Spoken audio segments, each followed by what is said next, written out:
എല്ലാവർക്കും ഒരിക്കൽ കൂടി വിക്രമാദിത്യൻ കഥകളിലേക്ക് സ്വാഗതം.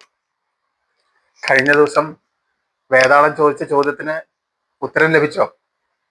വിക്രമാദിത്യന്റെ ഉത്തരം എന്തായിരുന്നു എന്ന് നോക്കാം. അതിനു മുമ്പ് ശരി ഉത്തരം അയച്ചിട്ടുള്ള 3-4 പേരുണ്ട്. കഥ ശ്രദ്ധിച്ച് കേട്ടതിന് ശേഷം ശരിയായ തീരുമാനമെടുത്തത് അല്ലെങ്കിൽ ശരിയായ ത്യാഗം ചെയ്തത് ആരാണെന്നൊക്കെ ചിലർ എഴുതിയിട്ടുണ്ട്. വിക്രമാദിത്യന്റെ അഭിപ്രായം നിങ്ങൾ ചിലരുടെ അഭിപ്രായം തന്നെയാണ്. ശരിക്കും അതിലെ ത്യാഗസമ്പന്നൻ ആ ചന്ദ്രവർമ്മൻ എന്ന സേവകനാണ്. വേതാളം ചോദിച്ചു എന്തുകൊണ്ട് അങ്ങനെ രാജാവിന് അങ്ങനെ ഒരു ഉത്തരം കിട്ടിയത്.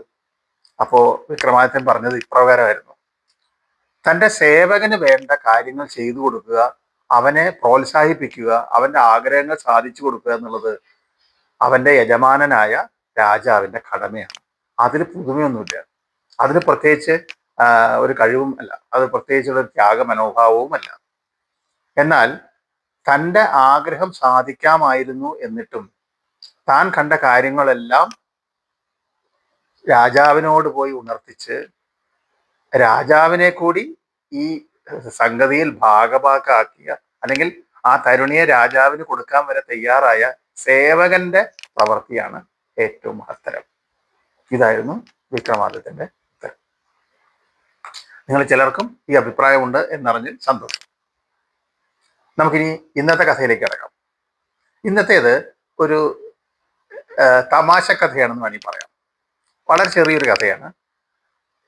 ആ കഥ കേൾക്കുമ്പോൾ നിങ്ങൾക്ക് തോന്നും ഇതെന്ത് കഥയാണെന്നുള്ളത്. അത് തന്നെ എനിക്കും പറയാനുള്ളത്, ഇതെന്ത് കഥ. ഇന്നത്തെ കഥയിലേക്ക് കിടക്കാം. പണ്ടൊരു രാജാവിൻ്റെ 3 രാജ്ഞിമാരുണ്ടായിരുന്നു. രാജാവ് ഈ 3 രാജ്ഞിമാരെയും വളരെയധികം സ്നേഹത്തോടു കൂടി തന്നെയാണ് പരിപാലിച്ചു വന്നിരുന്നത്. ജൈനമത വിശ്വാസം സ്വീകരിച്ച രാജാവ് ആ രാജ്യത്ത് ആരാധനാ സമ്പ്രദായങ്ങളിലൊക്കെ മാറ്റം വരുത്തി ആൾക്കാരോട് പെരുമാറുന്ന രീതിയിലും മറ്റുള്ളവരോട് ഏറ്റവും മൃദുവായി,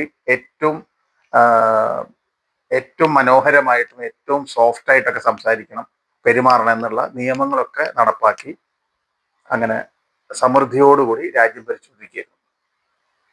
ഒരു ദിവസം രാജാവ് കൊട്ടാരത്തിനുള്ളിൽ തന്നെയുള്ള കൊട്ടാരത്തിന്റെ പൂന്തോട്ടത്തിലുള്ള ഒരു വലിയ പൊയ്കയിൽ, എന്നുവെച്ചാൽ തടാകം, സ്വിമ്മിംഗ് പൂൾ, അതിനുള്ളിൽ കുളിക്കുകയായിരുന്നു.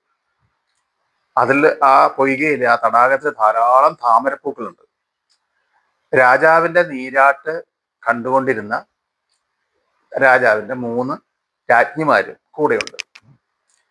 വലിയൊരു താമരപ്പൂ പറിച്ചെടുത്തുകൊണ്ട് രാജാവ് തടാകത്തിന്റെ മധ്യത്തിൽ നിന്നും നീന്തി രാജ്ഞിമാരുടെ അടുത്തെത്തി. അതിലെ ഏറ്റവും പ്രിയങ്കരിയായ തൻ്റെ 1ാമത്തെ രാജ്ഞിക്ക് ആ താമരപ്പൂവ് സമ്മാനിക്കാൻ പുറപ്പെട്ടു. പക്ഷേ രാജാവിന്റെ കയ്യിൽ നിന്ന് ആ താമരപ്പൂവ് വഴുതി രാജ്ഞിയുടെ കാൽക്കലാണ് വീണത്.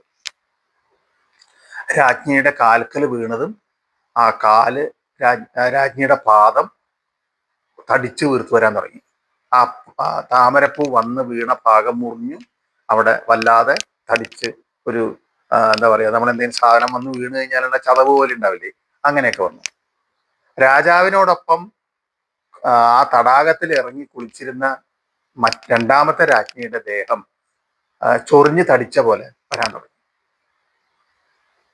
രാജാവും രാജ്ഞിമാരും എല്ലാം വേഗം കൊട്ടാരത്തിനുള്ളിലേക്ക് കയറി അന്തഃപുരത്തിലേക്ക് ചെന്നു.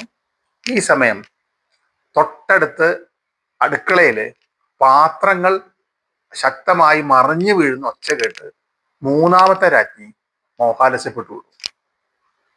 ഇതാണ് വേതാളം പറഞ്ഞു നിർത്തിയ കഥ. ചെറിയ കഥയാണ് അല്ലേ? രാജാവിൻ്റെ 3 രാജ്ഞിമാരിൽ ആരാണ് ഏറ്റവും മൃദുല ചിത്തയായത്, ഏറ്റവും തരളിത ഹൃദയമുള്ളത് ആർക്കാണ്? ഇതായിരുന്നു വിക്രമാദിത്യനോട് വേതാളം ചോദിച്ച ഈ കഥയിലെ ചോദ്യം.